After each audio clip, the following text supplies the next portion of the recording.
I'm glad you could join me for the next 3 minutes, but before I jump into it, I'd like to address a possible concern you may have. How could you possibly share a non-medical service like real estate with your patient or family in the midst of taking care of them?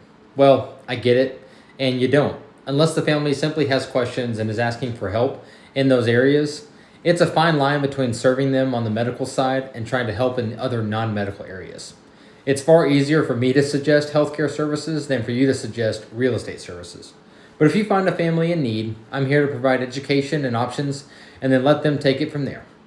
So let's get into it. Recently, I received a referral from Lifted Hospice. They are providing care for a family member in their final months. Their family mentioned the uncertainty about what to do with the home and all the belongings, initially seeking options for an estate sale. So I scheduled an appointment with the nephew and his wife. During our meeting, I listened to their concerns and provided various options for them to consider. It was clear that for this conversation, Mr. Smith had already sorted through the important items and was ready to move on. His uncle's home, owned since the 1980s, was a real time capsule. And when we discussed the home's future, they mentioned they had already had an agent and would likely go in that route. That's a typical response. However, they did allow me to share some options.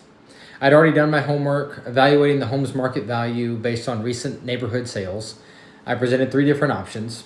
First, renovate and sell. Through my contracting side, we would renovate the home and then partner with their agent to list it for top dollar. This was quickly ruled out as the nephew was simply wanting to move on. The next option was selling as is. Have an estate sale, clean out the home afterward, list it as is with their agent, and they were leaning towards this but were concerned about the clean out process, having recently done it for another family member and possibly for their mother coming up.